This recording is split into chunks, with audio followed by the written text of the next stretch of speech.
the webinar of WoW, ways of working. So we will see how to make our remote working effective and what could be the challenges, what can we do better. This is the agenda of the webinar. We'll be talking about how we started working remotely, what are the positives, advantages, what are the challenges we are facing now, and what all ways we can make our remote working effective. And then we'll talk a little bit more about the tools that we can use. I'll not be spending a lot of time on effective remote working. Of course, there are a lot of different angles to it, like how people are coping up with the stress and then the psychology of it. So we are not going to spend a lot of time on that, but rather I will demonstrate a lot of different tools that you can use to make your remote working effective. Okay, so the sixth principle of Agile Manifesto. Yeah, that's Agile Manifesto for software development. That's like the Bible for the IT industry, right? Where we have these 4 values and 12 principles. And one of the principles says the most efficient and effective method of conveying information to and within a development team is face-to-face conversation. Now, since last 2 years, we never had any face-to-face conversation, but the pandemic completely threw us off the chair and we did not know what to do. The pandemic changed the entire way of doing things, the entire way of doing business, the entire way of how teams are collaborating. And we get all kinds of guidelines, all kinds of warnings. You don't do this, you don't do that, you don't talk to, you don't meet people, social distancing. And we were more worried about our personal care, we were more worried about our family well-being. No more offices, all the virtual meets. We did not know what to do. There was complete chaos. And then slowly we got used to the remote working way. We got used to how to work from home. And we also saw the benefits. If you look at the survey report here, 32% of the people, they said, okay, I like the flexible schedule because I can drop my kids to home, I can pick them up, I can run some errands at home. And then whenever I have time, I can work and finish my work and complete my project or my target. And I can work from any location. Suppose, say, for some reason I want to travel, and then I can carry my laptop and then work from a different place. I don't have to necessarily go to office. And then absolutely there is no commute. Probably that was a big relief.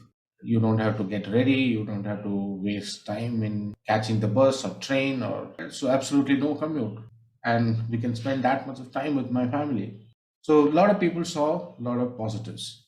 According to this survey, 98% of the people, they would like to work remotely at least some of the time for the rest of their career. We understood the positives of working remotely.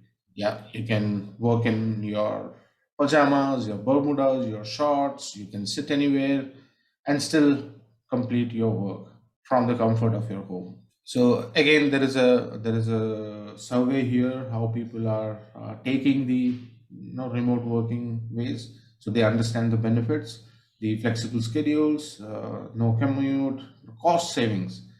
We saved a lot of money on commute. We saved a lot of money on not having to eat at restaurants. So all the positives that we saw. That's what I just mentioned here. Savings was probably a big thing, right? We save on transportation, we save on our wardrobes, we save on lunch. There's a positive environmental impact as well because of less pollution, less commute. But it also came up with its own challenges. Has anybody done this to the kids so that you can focus on working? How you have to manage, because everybody's at home, your kids, spouses. So not only that, right, but also there's a lot of fatigue because you don't know when to end your work, right? Because everybody thinks that everybody's at home. We don't know where to draw the boundary. You go to bed, come to your office desk, work, go to sleep, again come back. I did not know when to draw a boundary when I'm at home. Even my colleagues, my manager, everybody thinks that everybody's at home and they can spend as much time as possible working because we never go out. We are always at home, so we can answer to calls anytime, we can respond to emails anytime, and that's what everybody thought. That was the challenge. Now, if you look at it, the biggest challenge was unplugging. We don't know when to stop. We know when to start, but we don't know when to stop. And loneliness, right? We miss out on all the water filter talks, the conversations, the coffee conversations, a lot of stress busters where we discuss a lot of things, not work related, but we can hang out with people during lunch break or during coffee breaks, and we don't have those things anymore. Collaborating and communication, that was one more challenge. Now everybody is remote, and it is very difficult to collaborate when you don't see people in front of you. And distractions at home, probably it is very difficult to focus for a complete 1 hour at a stretch because you always have somebody ringing the bell, the kids crying, or you have to finish some chores at home. And the other challenges of infrastructure, a reliable internet connection, the power supplies. So all these things were the challenges. No face-to-face conversation, monotony, fear of missing out, probably waiting for answers. If you're in office, you can just directly walk into somebody. If you're waiting for some kind of approval, some kind of answers, you could just walk in and then ask that person. But here you have to wait for that person to come online. Of course, not security risks are a bigger threat to most of these organizations, where probably we have these open networks, and then the enterprises were worried whether the data that we have in our laptops are safe. So I see a big challenge in learning and mentorship. Think about how much we were learning from our colleagues, from our seniors when we were in office around with all the people. And probably the most difficult thing that we face is we have the trouble of managing our time. So many remote employees work from home, which means ample distractions. The dishes, the laundry, the on lawn, maybe your children, your spouse, and it's all too easy to get sidetracked. Plus, there is no over the shoulder accountability to keep you off Facebook, LinkedIn, and Instagram, and those kind of social media distractions. And if you're ambitious, consider using time tracking software, which we will talk about later, how to make our work from home effective. Now, the challenge number two is you just can't stop working. So, in the priority of challenges, I think managing the time was the first challenge. And second priority, you can't just stop working. So, with no commute or way to leave the office, it can be hard to separate your work and personal life. So you can check work emails, chats with co-workers on Slack, or do work anytime you're on Wi-Fi. You tend to continue to work all the time. And plus, you might be worried that your boss thinks that you are not working since you are offline. So you overcompensate by appearing online all the time and appearing busy all the time. That was the number two challenge. Number three, team communication and collaboration. So when you are not in the flow of in-office traffic, you're going to miss impromptu lunches, coffees, spontaneous desk side brainstorms. A lot of times we do some spontaneous brainstorm. So it can occasionally feel like you are not getting the full picture, or like you are the last one to find out about other things. So that is one challenge. Now, challenge number four in terms of priorities, infrastructure, technology. Usually, office technology is usually the business grade and quick. You have a robust Wi-Fi network, you have securities, but your remote internet hookups may not be as reliable. You might have power trips. You might have bad internet at times. That is one more challenge that we felt. And another thing is the fear of missing out, and then you are not literally not visible. Yeah, we are completing our work, but we always feel that, hey, am I missing out on something? Am I visible enough? That is one challenge that at least I faced during the entire duration of working remotely. And we can talk about a lot of those different challenges, but the remote working is going to stay here. If you look at this report, people are preferring hybrid work, flexible working hours. The source is Malaysian Employees Federation. They conducted this survey, and this report is from there. And the hybrid model, the remote working model, is going to stay here. So we better learn how to overcome these challenges. Another survey, based on the survey of 1,200 full-time employees in the US, conducted by Get Abstract.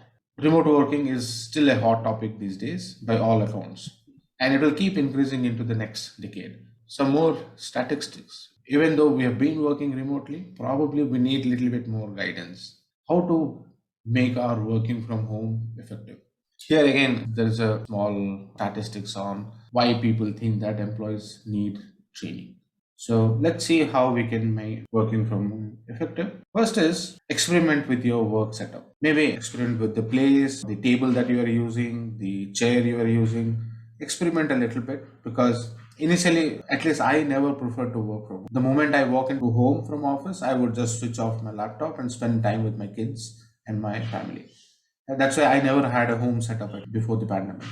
But gradually, when things started not looking normal, and then we had to continue, then I started experimenting with my home office. What can I do? So I probably bought a small desk sometime, then it did not work out. Then I changed my place, and then I bought another chair. So experiment with your work setup, and then create a work home boundary. That is absolutely necessary. Don't start working from the couch. Don't sit in front of the TV and start working. Don't sit on the couch or your dining table and start working. So have a clear separation of what you call as a home and what you call as your workplace. That not only about the place but also with the timings. Now set clear timings. So you start at 8 o'clock in the morning, start at 8 o'clock. Now finish your, as if you are in an office setup, finish your work and have some time 8 to 10 o'clock, morning meetings or morning work, you continue. What we have noticed is, because everybody is at home, we continue to discuss for hours and hours. And then the meetings which used to take 30 minutes when we were in office, now it takes like 1.5 hours, because we continue to discuss. Because we are probably not prepared for our meetings. Have clear agenda for your meetings and a clear, actionable items. So prepare for your meetings and create accountability for yourself. Um, and be visible at work. You don't have to, appear all online all the time, but whatever time you're online, be visible. So that you don't get that guiltiness, not saying, hey, did I do enough of my work? Did my boss notice? So whatever time, that 6 hours, 7 hours you're online, be visible. And uh, communicate clearly and effectively. Maybe prepare clear MOMs and then send it out. Have clear ownership of who's going to do what. And one more important thing is work on your health. Have some time, because probably earlier we used to commute to office. We used to do a lot of walking even in the office without realizing. We used to do a lot of walking, walking with your colleagues, or running to some desk. But with that missing, it is very important for us to spend some time on exercises and then taking care of our health. And take time to socialize, go out, meet your neighbors. That mental health is very important. Physical activity and your socializing to take care of your mental health is important. So there could be a lot of different steps, but I think these are the some of the things which I feel is important to make working from home effective. And more than that, what we will discuss a little bit more is how do we use the right tools to solve some of these problems. Some of these problems of be visible at work or communicate clearly and effectively, having a time boundaries, having less distractions. Because we are talking about technology, we will talk about some of those tools that might solve a lot of these problems. So, which tools to use? There's a report here after remote working. Probably in a lot of people started using web conferencing software. The collaboration tools are the second. Remote desktop tools are the third.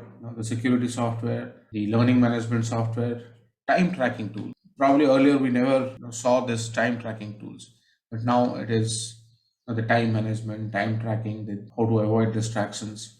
So that is one more tool that has gained popularity when people started working remotely.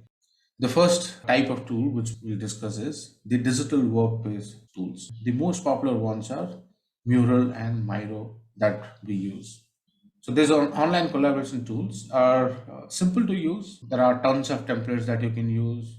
There could be multiple users, tens of twenties of people can work at a time, and best for brainstorming. And it's an interactive whiteboard, and which looks something like this.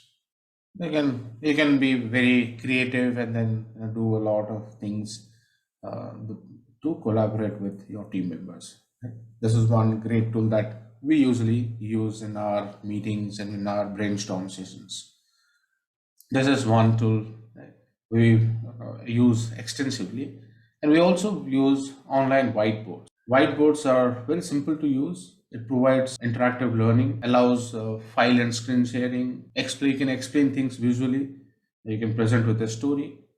And some of the most popular ones are Microsoft Whiteboard that comes with Windows. There is a Android app as well. But I'm also going to show you something which I use. You see the whiteboard now? You can easily Yes. write things and explain Mhm. and say, hey, this is probably, we should have our UI skills. Mm. We have Tom, who is in UI, and then we have maybe, uh, probably this is our testing skills. We have uh, Sean, who's a tester. We can explain a lot of things visually here. Mm. Or you can have a simple said, okay, hey team, probably we are going to work on.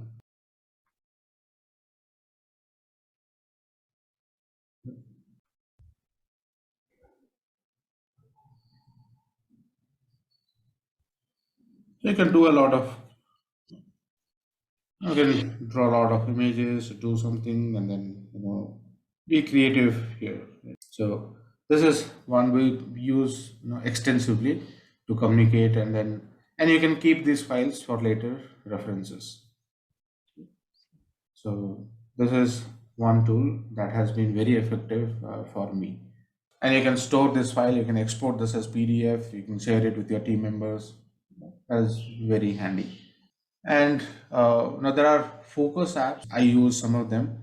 Now don't confuse website blocker apps with these focus apps. These tools are for us when we are working, because most of the times, because we are at home, nobody's there, so we tend to browse Facebook for some time and then Insta for some time and then go to LinkedIn, and we end up spending a lot of time. So these apps, I have listed down some of those popular ones. You can set up your rules, and these apps help you stay focused. So they will give you a warning, there is a pop-up, and then it keeps reminding you, say, hey, you are on the social media app for some time. Probably you should get back to work. And there are different rules that you can set up, different ways you can stay focused. So that is one tool. And the other ones are collaboration and communication. I think most of use some of these like Slack, and then the Cloud Talk and Todoist and Blink. So a lot of these tools are, they help in communicating to each other. And there are some project management tools, not really like the MS project or with Gantt charts and all, but simple to use. What we call them is low tech, high touch tools. You don't need a lot of technology to use them. You can just simply drag and drop and then communicate your status and communicate visually, show the state of the work, flow of the work through these apps like Asana, Trello, Rick, and Monday.com. And there are some remote desktop tools that has been very popular. The Chrome remote desktop tool is very lightweight and easy to use. The Zoho Assist, Team Viewer, Remote Mm. Desktop Manager, and a lot of these tools are also free, right, that you can experiment with before you go for a pro or licensed. And the time management tools like Rescue Time, Focus Me, what I use. And video conferencing tools, I think probably all of us are aware. I just listed down what are the popular ones. And the cloud storage, which is very handy, where you don't have to share files, attach in an email. You can just create a Google Sheet and then collaborate. And note taking tools. Has anybody used this note taking tools like Evernote or Microsoft Note? No. I Mm. use this Microsoft note taking tools, right? So you can have various, suppose I say this is my personal, this is my office, and then I can take some notes, I can add pages here. This is one page where I have some notes here. This is, I have another page. So this is very handy, right, where you can organize things and then you can virtually copy paste anything.